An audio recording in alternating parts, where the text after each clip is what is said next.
think that that is entry level, crazy. It is so right. Hey guys, today we're in a 2019 McLaren 570S Spider. Today we're going to take it out for a drive and see what makes the 570S Spider potentially the supercar for you. With all the competition nowadays in the supercar world, where does the 570S sort of sit? You know, is it entry level? Is it not really? It's sort of mid-level. It's sort of, it definitely punches above its weight, 100%. So we're going to take it out for a drive today and see what makes this supercar, honestly, great value performance-wise.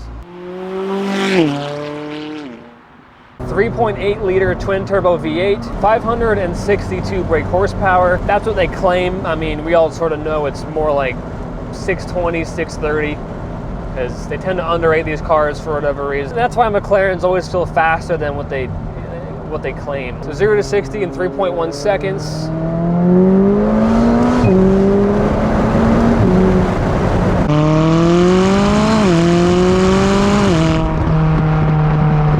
That's not entry level speed. To think that that is entry level. It's not entry level speed. It's crazy.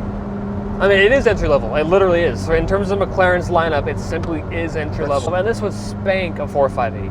Even still. Paddle shifters are super nice to the touch, these ones being the carbon fiber paddles. Top speed is 204 miles an hour. 0 to 100 miles an hour in 6.3 seconds. Ride quality is pretty good. Like I said, we're in just traditional, your sport setting. If you do put it into, say, normal, put the handling into normal, soften everything up a little bit. Still doesn't have that cloud-like ride that a 720 has, or even like the 12C, 650S. 570 has a more conventional suspension setup. Doesn't have that super high-tech hydraulic setup. But even still, it rides better than, I'd say, most of the competition, if not all the competition. You have two separate drive settings you can choose from, your handling and your performance settings, which is nice that you can control those separately, because a lot of cars you kind of have to just be stuck with one setting. So this, you can have the comfier ride, but a more aggressive transmission setting. One of the biggest takeaways, and I guess one of the advantages, depending on who you ask, of this suspension setup is that you feel a little bit more connected to the road. McLaren's have some of the nicest steering, but this being hydraulic power steering, while everyone else is electric power steering, it just gives it a bit more of an advantage in terms of road feel, the vibrations through the wheel, compared to like a 488, for example, or Ferraris have very, very lightweight, twitchy steering. This has a little bit slower steering with just better feel overall, I would say. Placing this car is incredibly easy. The view out is incredible. Feels very light. This being a convertible, it's gonna weigh a little bit more than a coupe, but not by much. I mean, it's still about 3,300 pounds. But because of that carbon fiber tub, or monocog, whatever you want to call it, it's just as stiff as the coupe. This means it has the same performance.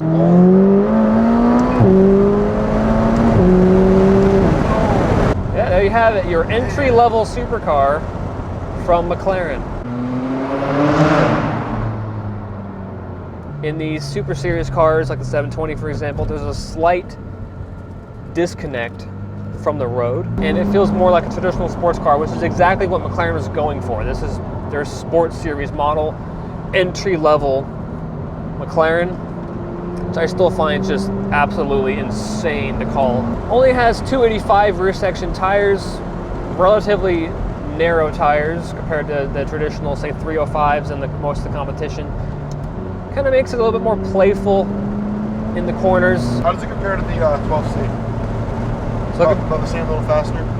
12C feels a little bit faster. It's less linear. And of course, like I said, the ride quality is a little bit different in the 12C. It feels more put together than a 12C. Like, it feels, 12C is a little more of a raw experience. This being a newer car, it is more refined. Yeah. It just simply is. Transmission's quicker. The interior quality's been improved. The turbos on this car are sort of dialed down a little bit. The turbo lag is definitely not as noticeable in this car. It's a bit more of a linear acceleration. I mean, there's still some lag, like, you know, like you put your foot down, there's still some kind of wait for the turbos to spool up. You can feel the slight delay, but it's more immediate than in like a 720 or a 650S, where you can really feel it kicking in. This car is pretty, you know, once you get past 4,000 RPM, I mean, it just comes alive. That's the difference with McLaren's. Yeah, it's got the same 0 to 60 as all the competition, even slightly slower than some, but it's after 60 is when McLaren's just take off. It does have carbon ceramic brakes, pedal feel, it's fantastic. McLaren's have always done a great job with the brake feel.